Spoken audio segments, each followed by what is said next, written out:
Esta es nuestra última sesión del curso.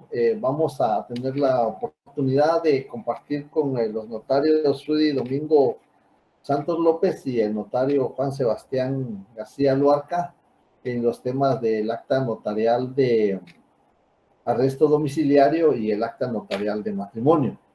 Entonces vamos a darle la palabra al licenciado Rudy Domingo Santos López para el tema de el acta notarial de matrimonio, y vamos a tener ahí la presentación que vamos a utilizar para este tema. Y con posterioridad yo me voy a incorporar yo voy a estar acá presente siempre, pero al terminar yo voy a hacer algunas pequeñas anotaciones respecto a algunas de las actas notariales que habíamos de alguna manera analizado en las clases anteriores. Licenciado Sebastián, licenciado Rudy, bienvenidos. Gracias por el apoyo que me han brindado. Les dejo en el uso de la palabra. Muy bien, licenciado, muy buenas tardes a todos. Pues ahora vamos a desarrollar lo que es el acta notarial de matrimonio, el acta notarial de arresto domiciliario y demás actas que también interviene el notario de manera muy importante, ¿verdad?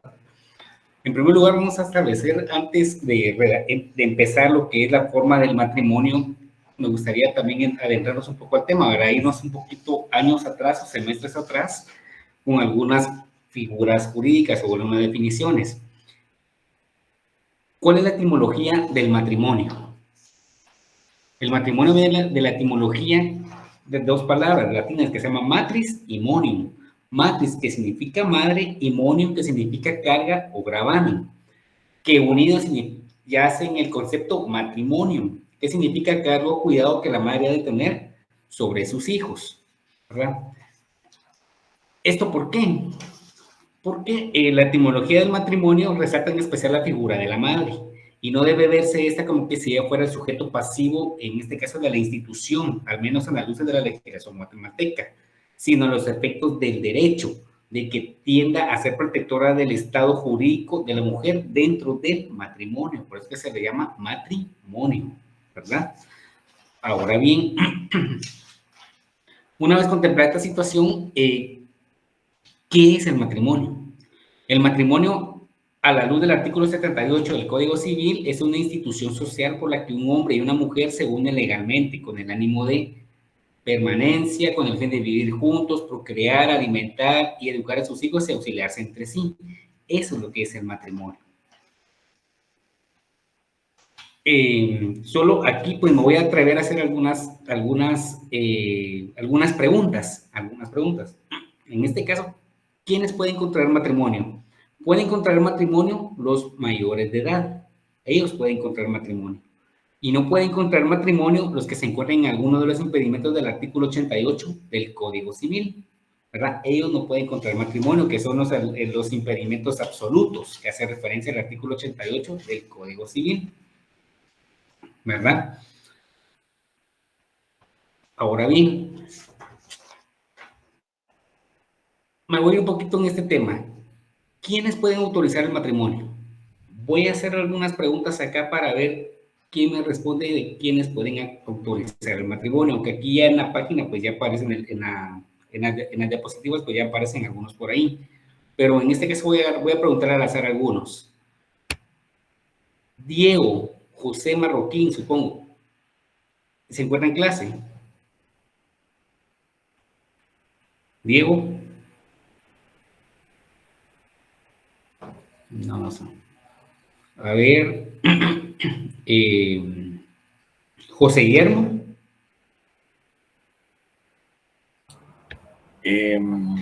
Hasta donde recuerdo, pueden autorizar matrimonio, ya sea el notario.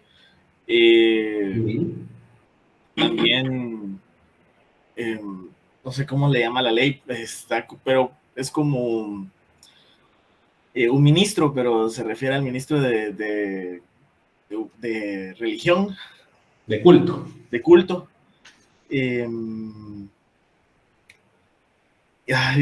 No, creo que son los dos que me recuerdo. Sé que hay más, pero... A ver, muy bien, pues ahí la tenemos. Me gustaría que me encuentre el fundamento legal de eso. A ver, Yasmín Marisol Bautista, ¿se encuentra en clase? Sí, buenas tardes.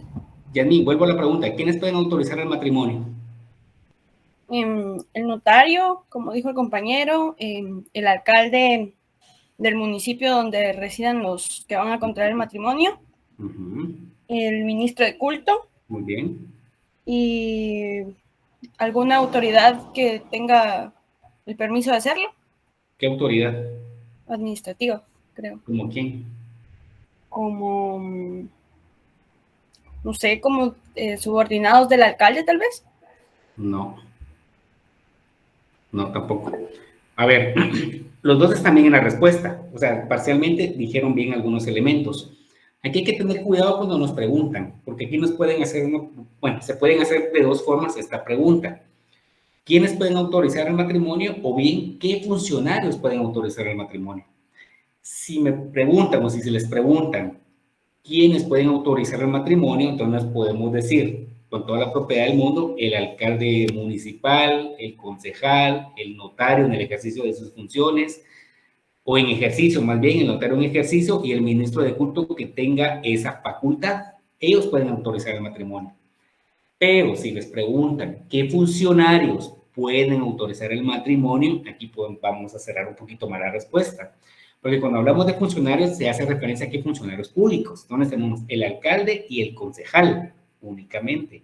El notario, pues si nosotros atendemos a la teoría funcionalista o funcionarista de que el notario es un funcionario público, entonces es el notario. Pero eso ya les corresponde a ustedes analizarlo atendiendo a la clase que se les dio su oportunidad sobre las teorías que explican la naturaleza jurídica de la función notarial. Eso ya lo tienen ustedes claro, si el notario es o no es un funcionario público. Ahora bien, tenemos al ministro de culto. El ministro de culto, en principio, no es un funcionario público. Si bien es cierto, el Estado le confiere esa facultad para que pueda autorizar únicamente matrimonios, pero no es un funcionario público, ¿ya? Ahora bien, aquí les hago la siguiente pregunta y voy a empezar con lo siguiente. Voy a preguntarle a cualquiera así al azar también.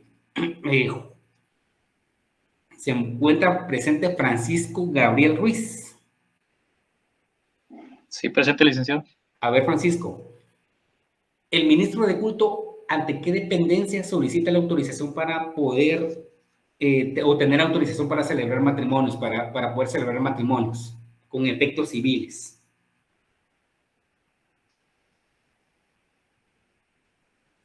Ante el...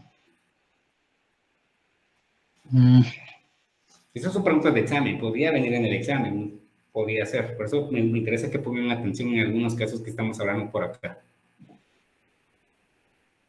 Ante el Ministerio de Gobernación. Muy bien. Dentro del Ministerio de Gobernación, ¿ante qué dependencia?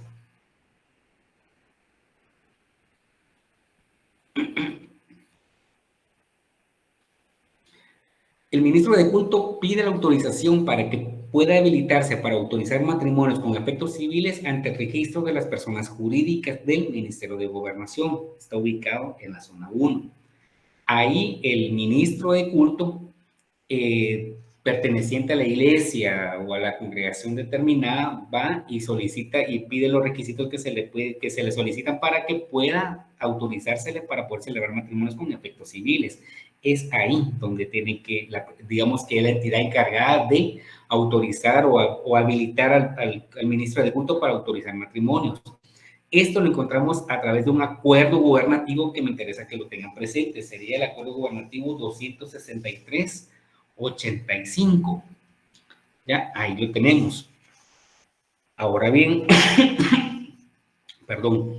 Ahora bien, continuemos. Cuando nosotros hablamos de matrimonio, en nuestra legislación civil tenemos tenemos lo que son clases de matrimonio. Tenemos lo que son matrimonios especiales y matrimonios excepcionales. Dentro de los matrimonios especiales tenemos lo que es el matrimonio por poder y el matrimonio celebrado fuera de la República. Esos son matrimonios especiales.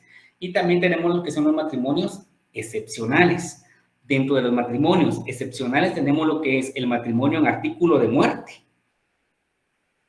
el cual lo tenemos contemplado en el artículo 105 del Código Civil. Tenemos el matrimonio con cónyuge extranjero, lo tenemos en el artículo 96, y el matrimonio de los militares, que es el artículo 107 del Código Civil. Ahí tenemos lo que son los matrimonios excepcionales y los matrimonios especiales. ¿Ya? Ahora bien, continuemos. ¿Cuáles son las obligaciones del notario? Aquí voy a hacer otra pregunta igualmente al azar. ¿Cuáles son las obligaciones del notario de manera muy general? ¿Se encuentra Amelia Concepción en clase? Sí, licenciado, buenas tardes. Buenas tardes, Amelia. Pregunta, ¿cuáles son las obligaciones del notario de manera muy general? Las obligaciones previas Muy bien, ajá. serían las del documento, Solo dígame cuáles son, no en qué consiste cada una. el documento de identificación de ambas partes. Amelia, solo dígame cuáles son, no me explique en qué consiste cada una, en este caso que estamos hablando de matrimonio. ¿Obligaciones previas? ¿Obligaciones? Ahí en el momento y las posteriores. Simultáneas y posteriores. Esas son las obligaciones que tiene el notario en el momento de la celebración del matrimonio. ¿Ya? Muy bien, Amelia, pero ahí lo tenemos clara la idea. Ahora bien, dentro de las obligaciones previas a la celebración del matrimonio, tenemos en primer lugar identificar a los contrayentes. Esa es una de las obligaciones previas que tiene el notario. También establecer la capacidad para contraer matrimonio. ¿Ya? Tenemos otra que es establecer la libertad de Estado. ¿Cómo contemplamos nosotros que una persona de verdad digamos que se encuentra en libertad de Estado para contraer matrimonio? Aquí le voy a hacer una pregunta igualmente a cualquiera. ¿Se encuentra en clase José Fernando Soto? No, Sí, buenas tardes. José Fernando, buenas tardes. Pregunta, ¿cómo se comprueba la libertad de Estado de una persona para contraer matrimonio? ¿A través de qué documento? Usted como notario tendría que verificar como una obligación previa para que una persona pueda contraer matrimonio. Ay, si no estoy mal, creo que el RENAP extiende los certificados de soltería, algo así creo que es, ¿no? Muy bien, ahí la tenemos, eso es, efectivamente eso es. Ahí estamos, Fernando, muchas gracias. Entonces, ahí tenemos lo que es la libertad de Estado. Otra obligación es un certificado médico, pero eso en un momento no se pide, pero digamos que tenemos que contemplar y tenerlo presente de que es una obligación previa al certificado médico. Y si hay algún requisito excepcional, como también la publicación de edictos, tenemos que observarlo en el caso de que del matrimonio de cuando uno de los contrayentes fuera extranjero, ¿verdad? Y por último, como una obligación previa es el señalar el día y hora en el cual se deba celebrar el matrimonio. Es como una obligación previa. Ahora bien, pasemos a las obligaciones simultáneas a la celebración del matrimonio. Como obligaciones simultáneas, esto viene más de forma, más protocolario, digamos, al momento de más protocolario, podríamos decirle, para la celebración del matrimonio, como una obligación previa. Como una obligación previa podemos contemplar en primer lugar el ingreso de los contrayentes al recinto. Esa es una obligación simultánea. Otra obligación simultánea a la celebración del matrimonio son las palabras introductorias del notario a la ceremonia matrimonial. Esa es otra obligación simultánea. También otra obligación simultánea es, esto sí es importante, proceder a juramentar a los contrayentes, ya conforme a la fórmula que determina el artículo 134 del Código Procesal Civil y Mercantil. Esa es una. Otra, también advertir lo concerniente al delito de perjurio, dándole lectura, en este caso, al artículo 459 del Código Penal. Esto es importante que lo tengan en cuenta.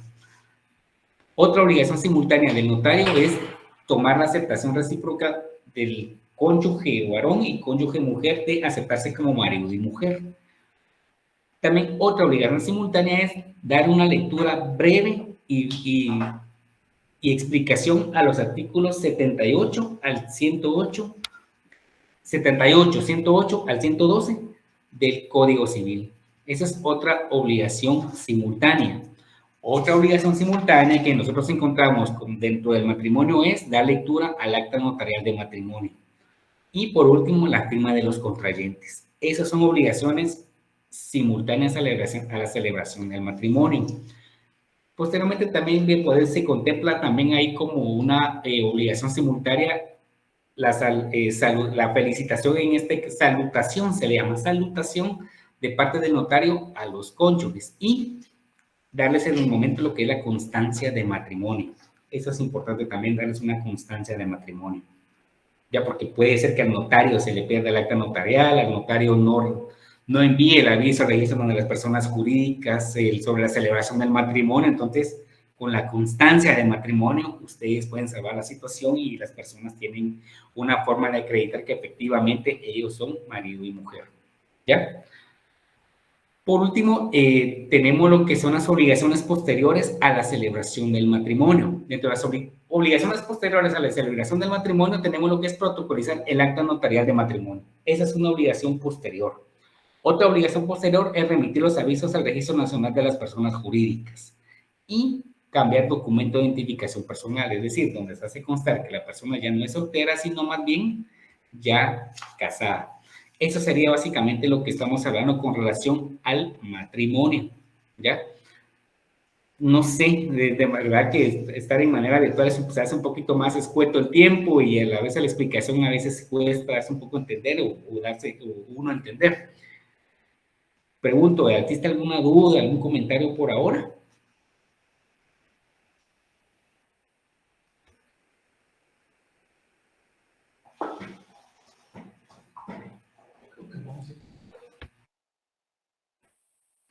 Muy bien, entonces procedo a terminar esta presentación en lo que es el matrimonio.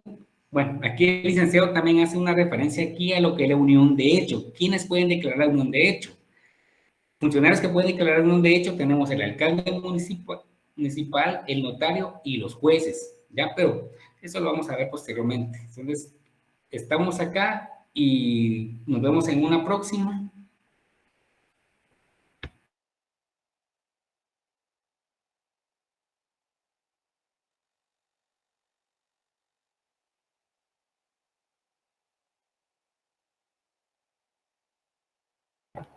Muchas gracias, notario Rudy, le agradezco bastante su exposición.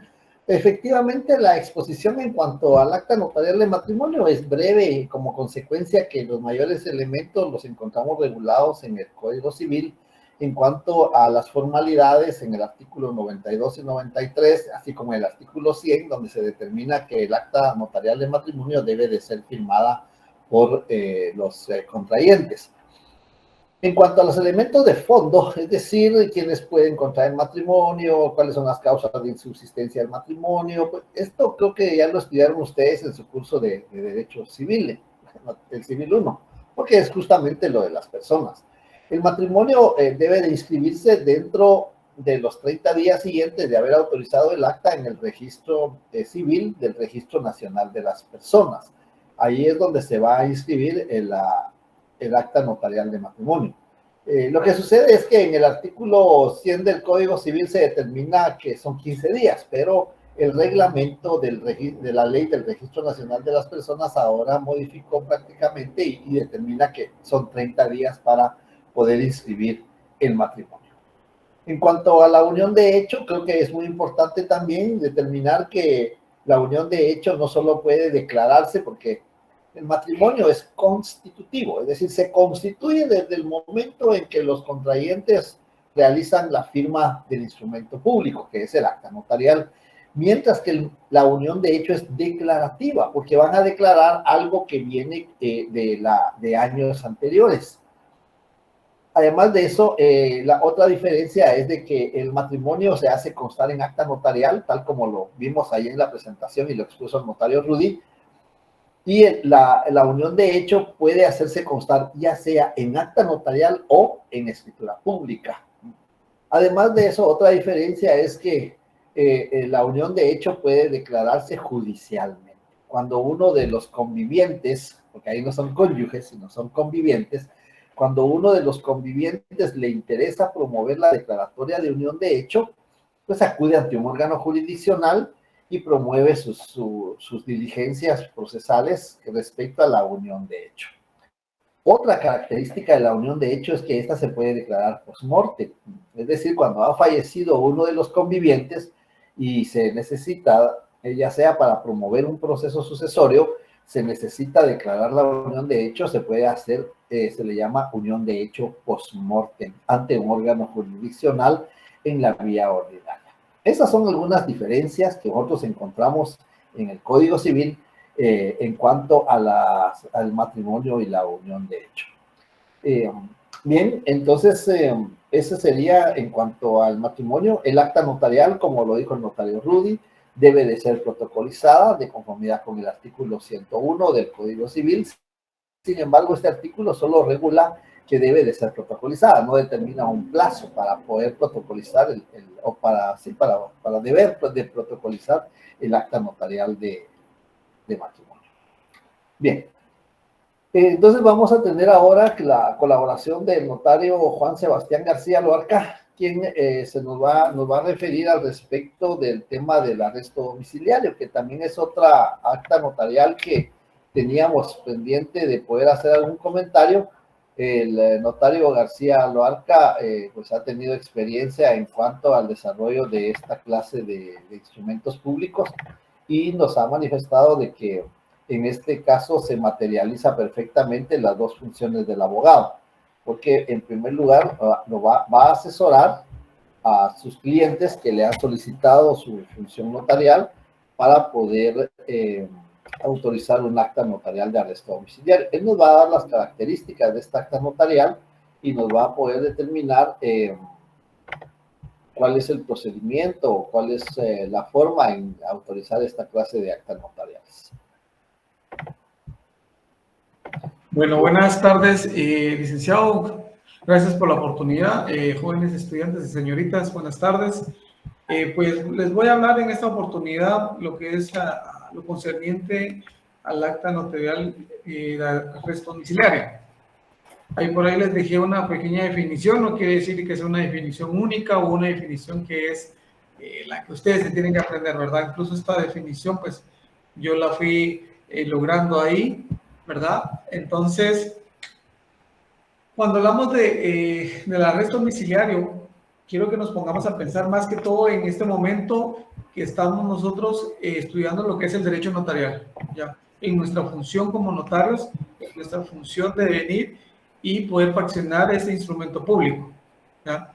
Asimismo, cuando se dan estas situaciones o se da la oportunidad de poder fraccionar este instrumento público, se da lo que se llama un accidente de tráfico, un accidente de tránsito, accidente vial o un siniestro. Déjenme comentarles de que en su momento, pues, donde tuve la oportunidad de trabajar en una cabina de emergencias y ahí le llamaban siniestros a los hechos de tránsito, ya sea porque era una colisión entre vehículos o en su defecto porque era alguna persona atropelló, un transeúnte fue atropellado por un vehículo, o en el peor de los casos, que era lo más temible de todo, de que la persona por el atropellamiento falleciera, ¿verdad? Eso era lo peor de todo, y pues decían, bueno, ya no quiero al notario, sino que quiero al abogado, decían, y pues a la larga ustedes saben muy bien de que en nuestra función somos notarios y somos también somos abogados, entonces tendríamos la doble función, ¿verdad? Es la misma presentación que les está dando aquí el licenciado. ¿Podríamos pasar a la siguiente, licenciado, por favor? Ahí nuevamente estamos haciendo mención de lo que es en esta diapositiva, en la anterior, por favor, Lick. Tenemos el artículo 264 bis del Código Procesal Penal, en el cual nos establece lo que es el arresto domiciliario. Ahí voy a encontrar algo muy puntual que es que se menciona de que la persona debe de quedar de forma inmediata en libertad. Yo recuerdo que en la práctica, no quiero decir que soy un experto o que soy una experticia en esta situación, sino que pues son situaciones que a la larga, cuando ustedes estén ejerciendo, se les pueden presentar y tienen que tener una idea de qué es lo que sucede, ¿verdad? El detalle está de que, como bien los pueden llamar un día a las 2 de la tarde, a las 8 de la mañana, los pueden llamar a las 4, 5, 6 de la madrugada, a horas de la noche, siendo las 23 horas, 24 horas, entonces a veces uno se topa con situaciones de que hay personas ebrias, personas armadas, entonces atender estas situaciones de arrestos domiciliarios a veces son muy delicados, ¿verdad? Pero pues puedo decir con la experiencia que he tenido en estas situaciones, He visto hasta damas que llegan al lugar de los hechos a auxiliar a algún familiar, a un conocido, a un vecino o a un cliente, ¿verdad? Entonces, pero les decía que dentro de ese artículo dice que la persona va a quedar en libertad de forma inmediata. Al principio, uno llegaba, faccionaba el acta, le daba una copia a los agentes captores y ellos se dirigían en este caso, a la torre de tribunales. Ellos venían y redactaban lo que es lo que comúnmente llamamos, incluso llamamos, les digo porque a veces nos pasa y decimos la parte policial, cuando realmente ustedes en su momento, si tienen acceso a ese documento, dice prevención policial, ¿ya? Y ellos ya hacen constar de que la persona que estuvo a disposición de ellos goza de arresto domiciliario, por cual lo presentaban, y la persona se iba de forma directa a su casa y a esperar su audiencia en primera declaración. Pero ahora no, ahora es distinto. Uno facciona el acta, cuando uno facciona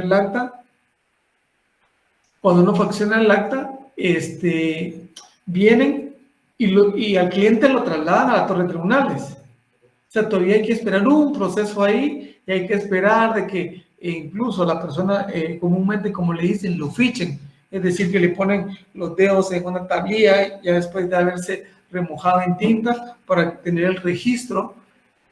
Y luego, después de todo ese trámite, de que incluso el mismo juzgado de turno venga y califique nuestra acta notarial, dice, bueno, sí procede, que le otorguen la medida y ya sale la persona de la torre de tribunales. Pero para eso les estoy hablando que pueden bien pasar hasta unas 5, 7, 8 horas uno dando vueltas con el cliente y esperando a ver a qué hora sale.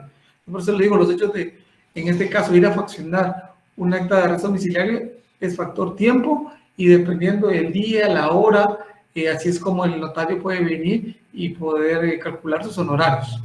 Luego, una parte importante dentro de este artículo también es de que el acta notarial puede ser faccionada por un notario, por un juez de paz o por el propio jefe de policías.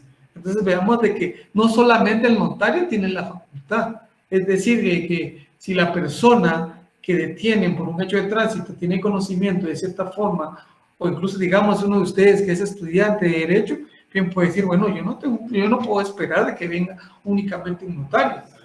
Vamos con el juez de paz y que el juez de paz facciona el acta notarial de arresto domiciliario y yo poder gozar de esa medida.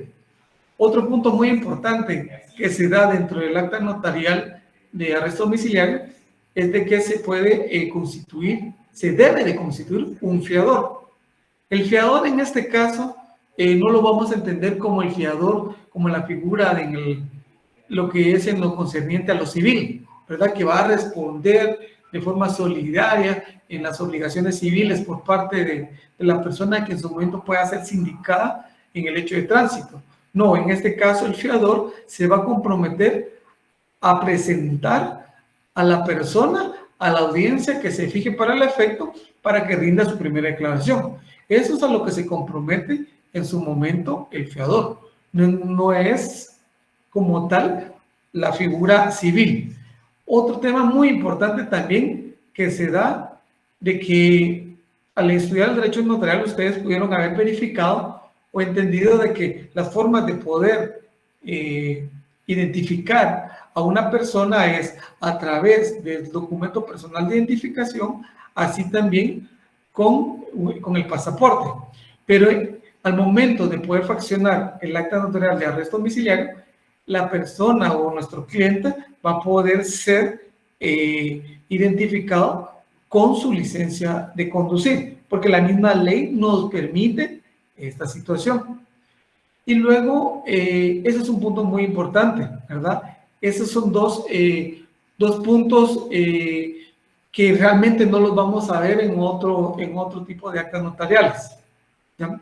Y por último, podríamos llegar a la última diapositiva, licenciado, por favor, en el cual, aparte de que uno tiene que llegar al lugar donde se suscitaron el hecho de tránsito, más que todo de verificar de que su cliente esté bien, de que no se esté cometiendo ningún otro ilícito, de que realmente incluso a uno lo estén requiriendo como notario faccionar el acta, porque pueda suceder de que realmente no sea un hecho de tránsito, sino que a su cliente lo hayan detenido por estar haciendo escándalo en la vía pública. Entonces, ahí ya cambia la función, ¿verdad? Pero en este caso, al poder faccionar el acta notarial de arresto domiciliario, debemos de verificar 3 aspectos.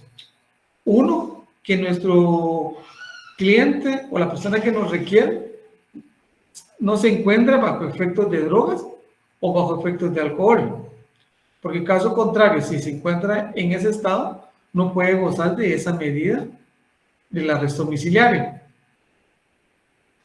Luego, que si su licencia no está vigente, no podrá gozar de esa medida. Y de que en este caso, también nuestro cliente tuvo que haberle prestado a la víctima el auxilio, es decir, si yo colisioné a una persona y está lesionado, yo tuve que haber venido, bueno, voy a llamar a los bomberos, paramédicos o al seguro para que atiendan a la persona, o sea, brindarle el auxilio. Y por último, de que la persona o nuestro cliente tampoco se haya dado la fuga. Son elementos muy importantes para que uno como notario sea procedente y poder faccionar, en este caso, lo que es el acta de arresto domiciliario. Y entonces, al darse esos presupuestos, ¿verdad? Entonces ya puede ir el notario y proceder a faccionar el acta. Otra situación que antes de que se me escape, es de que podemos ser requeridos como para faccionar el acta notarial de arresto domiciliario o también realizar un convenio de pago, ¿ya? En el cual digamos de que gracias a Dios no hubieron lesionados, no hubo ningún hospitalizado y tampoco hubo ninguna persona fallecida, podemos llegar a decir, bueno, mire, yo no le voy a pagar ahorita, pero hagamos un reconocimiento de deuda, ¿verdad? En documento privado, con firma legalizada y se comprometen en ese momento. Entonces ya no estamos llegando a faccionar un acta de arresto, sino que un convenio de pago. O incluso si todas las personas dicen, mire, ¿sabe qué? El daño es mínimo, yo me hago cargo de mis daños, cada quien se va a arreglar el daño a su vehículo, ¿verdad? Entonces, bueno, entonces otorguemos un finiquito. ¿Ya? Ahí es otro documento, ya no sería, pero siempre estamos dentro de nuestra función como notario, venir y redactar ese documento en el cual tanto las dos partes están de acuerdo y cada uno desiste de cualquier acción legal que pudiera corresponderles. Entonces, esta es mi participación en esta situación del acta notarial de arresto domiciliario. No sé si tendrán alguna duda, comentario, pues aquí estoy para poder ver si se las resuelvo.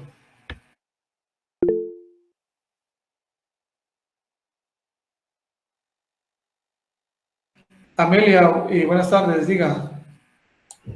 Buenas tardes, licenciado. Me parece un tema exageradamente interesante, pero me gustaría saber, o si hay tiempo, pues, de que nos contara de alguna anécdota en específico que haya sido importante o trascendental y que nos pueda servir a nosotros su experiencia. Muy bien, Amelia. Bueno, resultó que, bueno, le puedo decir de que he tenido mi experiencia en estas situaciones. Lo peor es de que lo puedan levantar a uno a las 3 de la mañana cuando un amigo, mira, fíjate que necesito que vengas porque me chocaron mi vehículo, y cuando uno llega al lugar, pues se topa uno con personas armadas en estado de ebriedad. Entonces dice uno, ¿y aquí qué hago entonces, verdad? Entonces esas son situaciones que uno dice que uno tiene que saber manejar, ¿verdad? Que porque aquí incluso estamos en peligro tanto el cliente como uno, ¿verdad? Otra situación que se ha dado es de que los agentes que llegan a los hechos le dicen a uno, mírele, pero aquí falta arreglar estos daños porque una vez me pasó de que se pasaron llevando un árbol. Y yo le dije, no, pero si se refiere del arbolito, entonces aquí tendría que estar algún personero en la municipalidad. Pero la municipalidad, si llega un PMT, miran cómo y se lo cobran porque se lo cobran. Hasta los bordillos le cobran, la municipalidad cobra de todo, ¿verdad? Y no digamos si usted se viene y bota un poste, o un semáforo, son carísimos, los semáforos son carísimos. Entonces, la situación más difícil en la experiencia, como dice usted, Amelia, es tratar de llegar cuando hay una conciliación, cuando únicamente son golpes. cuando solo hay daños materiales. Conciliar esas situaciones es bien, bien difícil, ¿verdad? Porque que no, que él me chocó, y peor si no hay cámaras, ¿verdad? Y si una persona está ebria es todavía más difícil, ¿verdad? Eso es lo que yo le puedo decir, de que es lo más difícil con lo que yo he tratado con personas ebrias y armadas, ¿verdad? Entonces, y que, les dice, últimamente no he atendido esos casos, pero lo que me pasó una vez, yo ya iba preparado con mi acta lista, y cuando me dijeron, mire, Lick, pero fíjese que lo que yo les comentaba, no, fíjese que vamos a llegar a un acuerdo, vamos a desistir todo de que cada quien se arregle como pueda. Bueno. Entonces, y me dice el policía como que plano estudiaba derecho, porque me dice, mire, Lick, ¿y por qué no se avienta un finiquito, man? Y yo así como que, pero yo traigo una minuta de un acta notarial de arresto. Bueno, un finiquito, y empezar a redactar, ¿verdad? Llevaba mis hojas en blanco y empecé pues, en la ciudad de Guatemala y a recibir todos los datos y a hacer constar y que ambas partes desistían de cualquier acción legal que pudiera corresponderle, civil, penal, administrativa, ¿verdad? En contra de ambos, ¿verdad? Entonces, la experiencia que le puedo contar a Amelia, no sé si pues queda satisfecha o no. Gracias, licenciado, muy amable. Helen Victoria Soto Andrade. Un placer, honorable ponente. Muchas gracias por compartir tan importantes conocimientos. Fíjese que quería consultar con usted qué sucede en el caso de lo que es la señalización de direcciones, donde a veces ocurren los hechos de tránsito, porque no siempre los lugares están bien señalados en cuanto a números de nomenclaturas o direcciones específicas del lugar. En ese caso, cuando ustedes faccionan el acta, ¿hay alguna forma, tal vez, de faccionarla que es por la madrugada, comúnmente, que lo que usted está contando, o los hechos de tránsito relacionados regularmente ocurren en lugares o zonas no señaladas adecuadamente con respecto a las direcciones? En ese caso, ¿cómo se consigna la ubicación o el faccionamiento del acta? Disculpe. Ya. Vea, mire, por lo regular, los hechos de tránsito que yo en lo personal he atendido, los he atendido digámoslo, en calles comunes, digamos. Por decirle un ejemplo, hace como a principios de año atendí un hecho de tránsito por el Instituto Belén en la zona 1, no sé si lo conocerán algunos. Entonces, pues, ahí tenemos entendido que creo que, si no estoy mal, es 11 Avenida entre 13 y 12 calle, ¿ya? Y uno va buscando qué numeral encuentra por ahí, o si no, esa es mi referencia, o incluso hasta uno puede decir a inmediaciones del Instituto para Señoritas Belén, ¿ya? Entonces uno va, como uno es el que está y uno tiene fe pública, puede decir dónde se encontraba. Es un poco más difícil cuando es en carretera. Por decirle, yo les mencionaba al principio también que yo laboré en una agencia de emergencias, y pues yo coordinaba a los notarios y abogados para que llegaran, y cuando me decían, mire, ¿y dónde? Porque yo tenía que hacer reportes, ¿y dónde se encontraban? Y lo que me ponían, por decir un ejemplo, kilómetro 15,5, carretera del Atlántico. Eso era lo único que me ponían. Y como referencia, caseta, La Bendición, frente a la estación Shell. Entonces, uno, como tiene fe pública, uno va ubicando el lugar más o menos donde está ubicado, ¿verdad? ¿Ya? Aunque ahora es tan fácil como poder venir la tecnología y decir, bueno, agarro mi celular, enciendo el GPS y mando mi ubicación y veo dónde estoy. Y ya puedo decir más o menos dónde estoy ubicado, incluso con más precisión, y ubicar si hay algún numeral, una nomenclatura que me indique enfrente de dónde estoy, o algún comercial, alguna tienda, alguna gasolinera y cosas así, ¿verdad? No es que realmente haya algo específico para ubicarlo, sino que es el sentido común y orientación de uno mismo. Entonces, Muy amable, licenciado. Muchas gracias. para servir.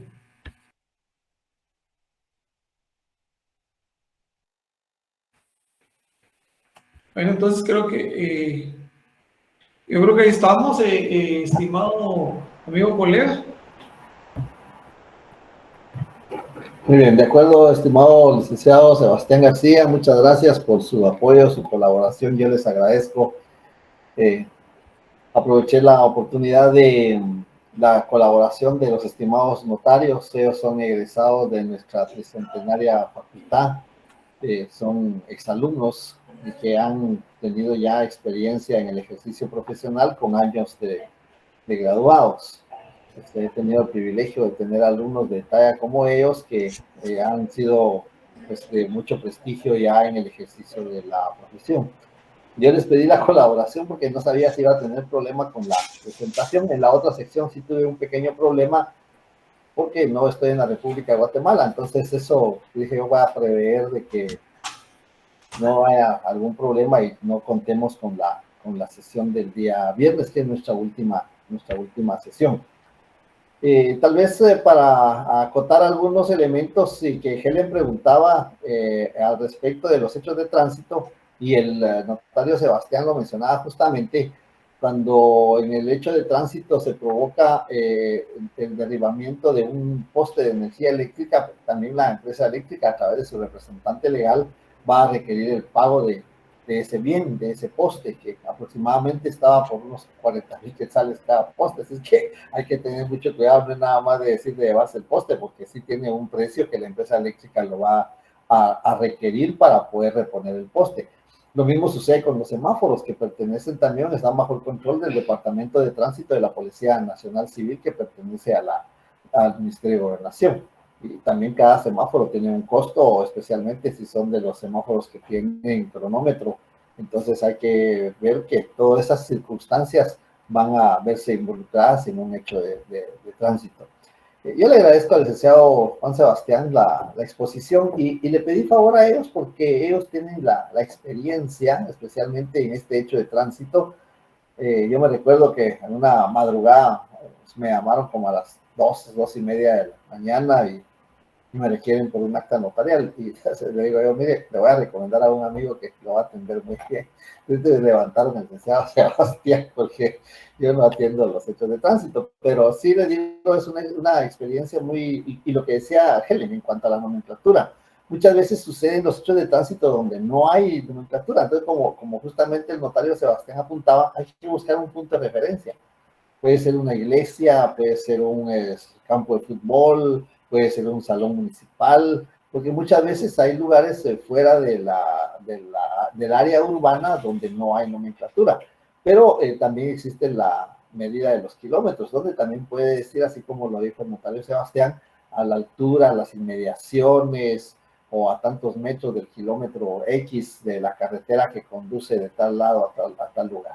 Y especialmente si la carretera tiene alguna denominación. Son esos elementos, lo que yo les decía la vez pasada cuando estudiábamos las actas notariales, cuando vamos como particulares, digamos, cuando vamos como ciudadanos, pues prácticamente lo que tenemos que tener cuidado es conducir conforme los lineamientos del reglamento de tránsito. Pero cuando vamos como notarios sí tenemos que tener cuidado si atravesamos ese rótulo que menciona aquí, finaliza la ciudad de Guatemala. O bienvenidos al municipio de Villanueva. Eso quiere decir que ya estamos en otra jurisdicción y que como en el acta notarial tenemos que consignar el lugar donde estamos constituidos, debemos entonces de tener mucha precaución en eso. Porque, ¿saben? Les digo, muchas veces nos acostumbramos a consignar en la ciudad de Guatemala. Hay unos exámenes, dije, hay exámenes que están redactados en otros municipios, en otros departamentos. Pero tienes razón, porque justamente ahí es donde están constituidos. Y miren la ventaja de las clases virtuales, pues ustedes pueden estar en otro departamento. Yo en esta oportunidad me encuentro fuera del territorio nacional y como consecuencia de eso, me acuerdo de ustedes cuando vimos el tema del ejercicio del notariado en el exterior y vemos de que sí hay que tener mucho cuidado en el lugar donde nos vamos a constituir para autorizar el instrumento público. No sé si hay algún otro comentario, alguna otra duda en cuanto a las exposiciones del matrimonio y arresto domiciliario. Solo, pues, a mí me faltaría hacer alguna mención respecto al acta notarial de sobrevivencia.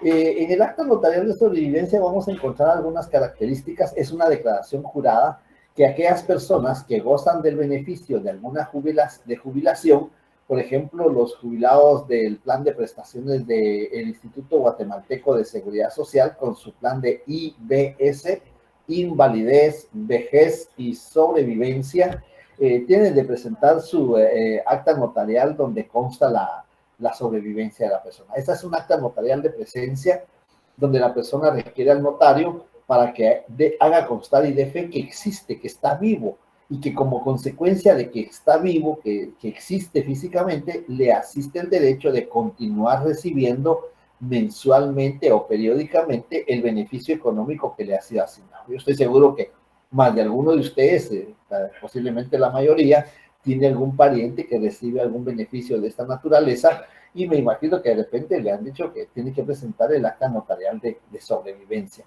¿Cuáles son las características de esta acta notarial?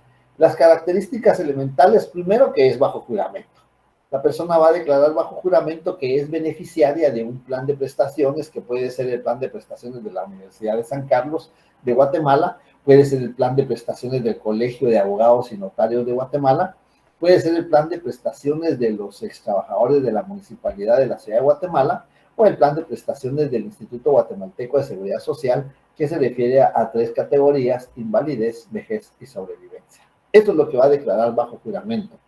Y además de eso, el notario va a dar fe que la persona se encuentra presente y que como consecuencia de eso va a dar fe de su sobrevivencia. Esos son los elementos esenciales del acta notarial de sobrevivencia.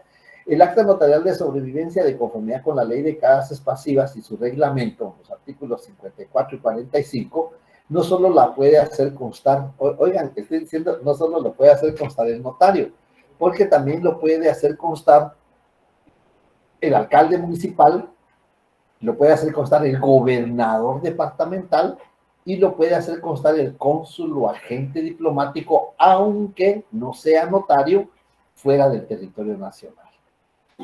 Aquí tenemos que tener mucho cuidado porque el cónsul, agente diplomático que no es notario, puede hacer constar la sobrevivencia. El alcalde municipal también puede hacer constar la sobrevivencia. El gobernador departamental puede hacer constar la sobrevivencia, pero ellos están ejerciendo fe pública administrativa.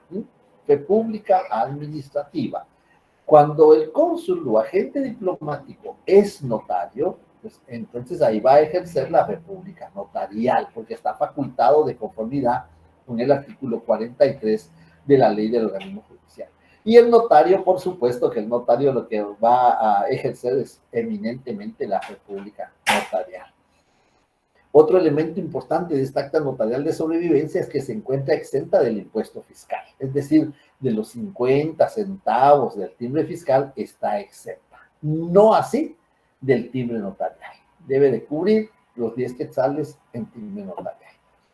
Eso creo que es lo único que teníamos por complementar, porque habíamos hablado del acta notarial de saldo deudor, habíamos referido también algunos elementos sobre el acta notarial de acreditación.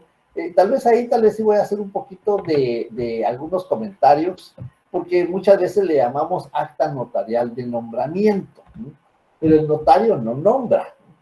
En el artículo 5, numeral 5 de la ley del timbre fiscal, me parece muy apropiada la denominación que le da: acreditación de nombramiento. El notario acredita, el notario da fe que X persona fue nombrada o fue electa gerente general, administrador único, presidente del Consejo de Administración, en el caso de las sociedades mercantiles. En el caso de las sociedades civiles, se va a hacer constar de que fue electo en la junta directiva y como consecuencia es presidente de la junta directiva de la Asociación de Estudiantes de Derecho, por ejemplo, o Asociación de Estudiantes de Derecho Notarial. Y entonces, las personas jurídicas de carácter civil, el nombramiento, la designación, se inscribe en el registro de las personas jurídicas. Ahí se va a inscribir. Cuando se trata de una cooperativa, el nombramiento del representante legal de una cooperativa se va a inscribir en el Instituto Nacional de Cooperativas, INACOP, donde se inscriben esta clase de nombramientos. Y cuando se trata de un nombramiento de un presidente de junta directiva de una asociación civil, se va a inscribir en el registro de personas jurídicas.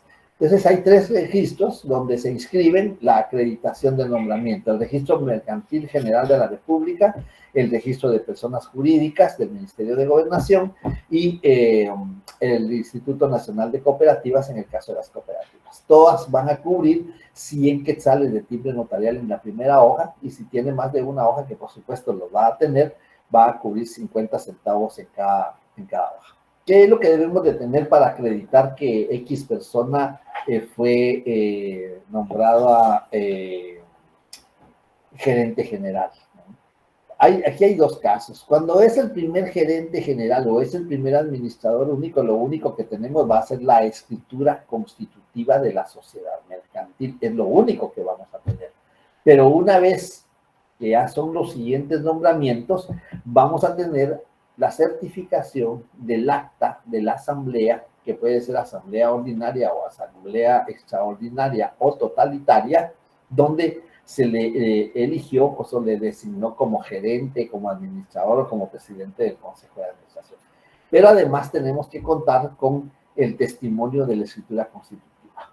En el caso de las personas jurídicas, no solo debemos de contar con la certificación del acta donde lo nombraron o lo eligieron, sino que también tenemos que constar con el testimonio de la escritura constitutiva, porque ahí vamos a encontrar la normativa jurídica, ¿no? Cuáles son las facultades del gerente o del administrador o del presidente del consejo, qué limitaciones tiene, ¿no?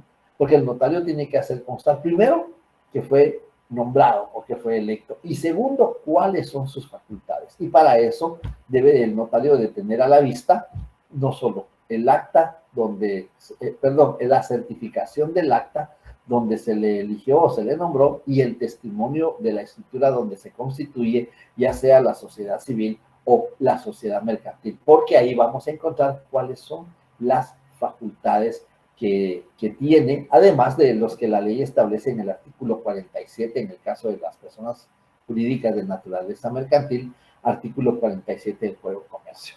Creo que eso es lo que teníamos pendientes de anotar. Se les va a mandar alguna información, como les decía en la sesión anterior, se les va a mandar algunas guías, le llamo yo, algunas guías para que ustedes puedan ver cómo se redactan las actas notariales, sin que eso sea, por ejemplo, que le digan así que son minutas para poderlas aplicar, porque cada caso es diferente.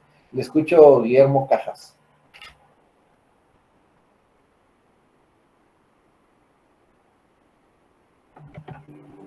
Perdón, licenciado, no había escuchado.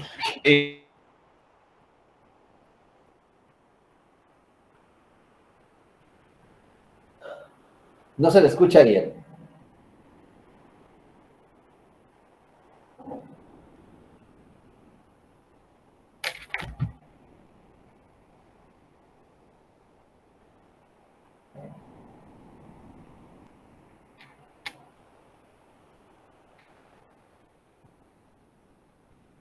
Disculpe, licenciado, ¿se me escuchó o no?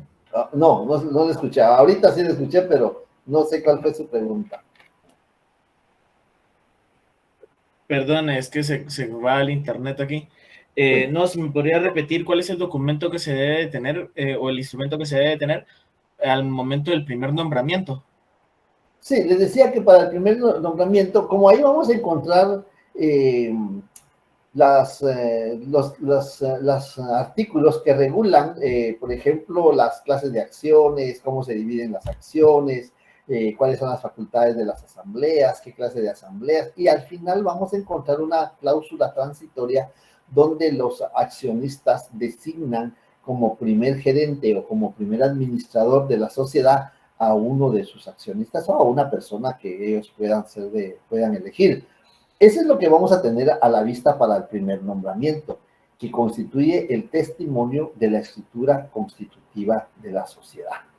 Ya cuando vienen los posteriores nombramientos, tenemos que tener la certificación del acta. Acuérdense del 153 del Código de Comercio, que el acta puede ser administrativa o puede ser notarial. El artículo 153 determina que las sociedades deben de contar con un libro de actas, de asambleas, y que ahí deben de hacerse constar el desarrollo de cada una de las asambleas que van a realizar.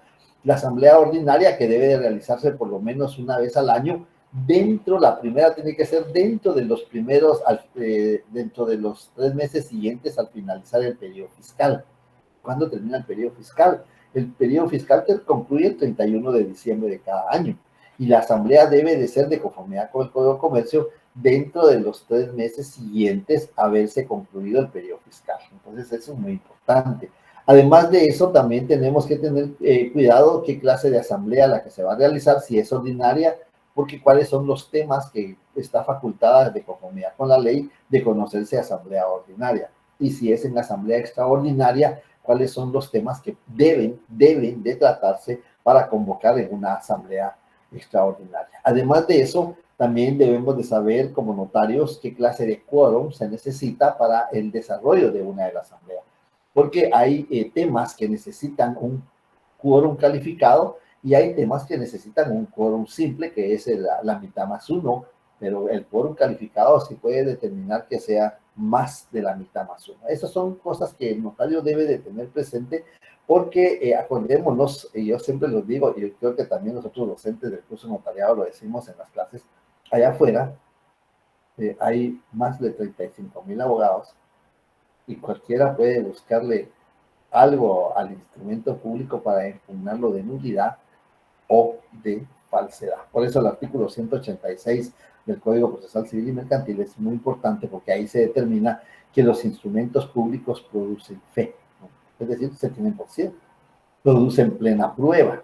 Ya no hay necesidad de más pruebas, más que la fe pública que tiene el notario, y salvo el derecho de las partes de redarguirlo de nulidad o de falsedad. Entonces ahí tenemos prácticamente concluido los temas del programa del curso de Derecho Notarial 2. Yo lamento no haber podido estar en la otra sección, porque yo en lo personal tuve fallas en el internet, pero afortunadamente pues la colaboración de los estimados notarios concluyeron allá en la otra sección del tema. En nombre de ellos les agradezco la atención que han prestado. En lo personal, les agradezco la oportunidad que ustedes me han brindado de acompañarlos en su formación profesional, específicamente en el área de notariado.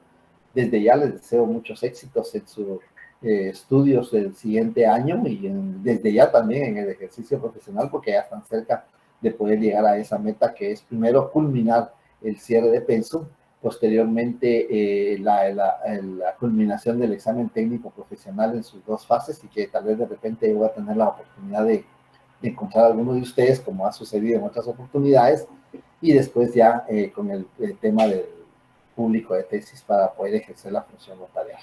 La función del notario es una función muy privilegiada, no en el sentido de beneficios, es muy privilegiada porque es muy delicada el ejercicio de la función notarial. Y como decimos, hay muchas frases que a veces son así como lapidarias, un poquito grotescas, que el notario se mata con su propia mano, porque su firma es la autorización de los instrumentos públicos, y si no están bien redactados puede ser que traiga consecuencias dañinas, no solo para sus clientes, sino para sí mismo. ¿Se acuerdan de la teoría de la responsabilidad? Y muchas veces se piensa que el notariado es el apéndice de la abogacía. Eso es lo que se piensa muchas veces, pero son 2 profesiones totalmente distintas, 2 profesiones muy nobles, 2 profesiones que tienen, dentro de la sociedad, tienen pues una preponderación muy determinante, toda vez que contribuyen no solo a la defensa de los derechos en el ejercicio de sus facultades en el caso de la abogacía, sino también en la defensa y protección de sus intereses en cuanto a los negocios jurídicos que las personas realizan en confianza con el notario. Así es de que les agradecemos esta oportunidad de acompañarles en su formación profesional. En cuanto a las notas, les pido que me disculpen, no he podido publicarlas, no porque esté fuera del territorio nacional, sino porque me falta pendiente, olvidé, les digo la verdad, olvidé los apuntes que hice de las revisiones de los quienes me pidieron o me solicitaron revisión de examen. Hubo algunos cambios, yo les envié el resultado de cada revisión a cada estudiante que lo pidió, y quienes tuvieron cambios no traje esa nota, entonces no puedo subir las notas hasta el día lunes, que ya esté en Guatemala, para poder hacer las modificaciones de las notas que hubo como consecuencia de la revisión de examen. Las notas ya están grabadas, pero no las pude subir a la plataforma únicamente por ese motivo. Entonces les agradezco su comprensión. Quienes vayan a solicitar revisión de examen, porque yo estoy seguro que una vez publicadas las notas van a solicitar revisión de examen, ya saben qué es lo que necesito para poder proceder a la revisión de examen, su nombre completo, la sección a la que pertenece, la variante que les fue asignada, por favor, eso es muy elemental para poder practicar la revisión de examen, la variante que les fue asignada para poder efectuar la revisión de examen. Le escucho, José Alfonso. Sí. El examen final.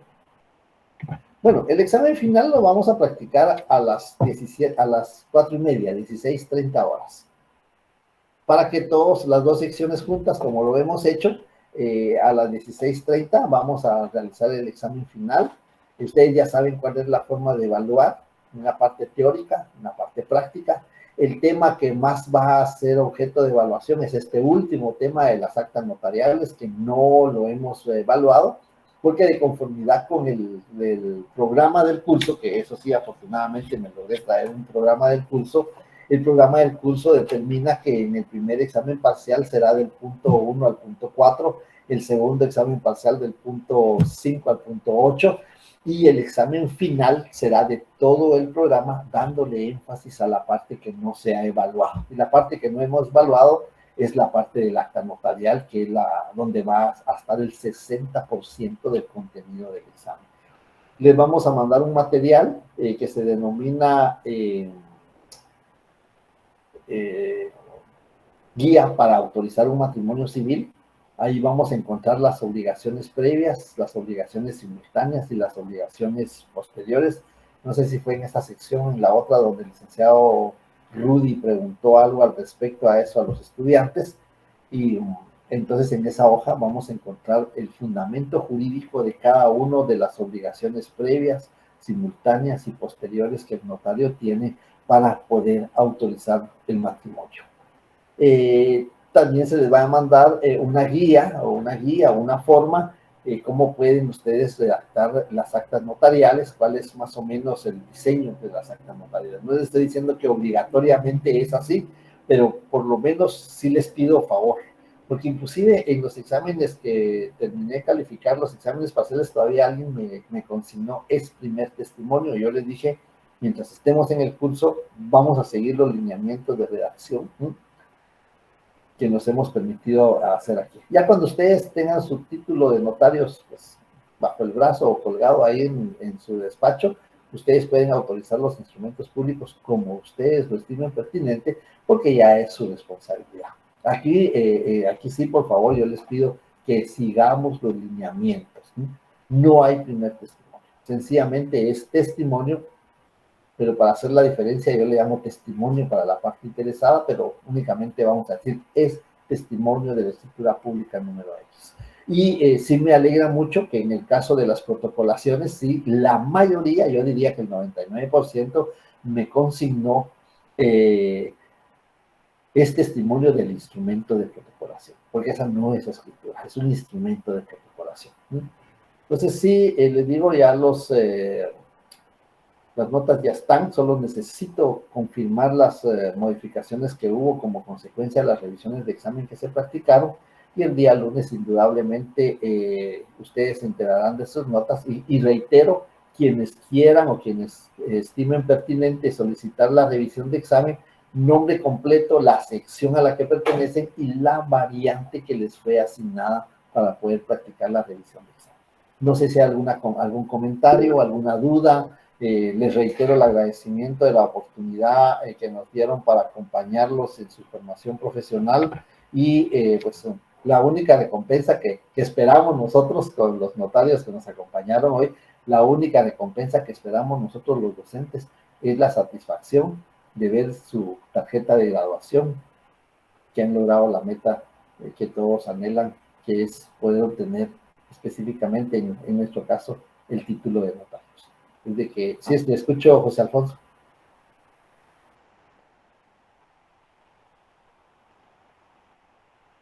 Sí, claro, con mucho gusto.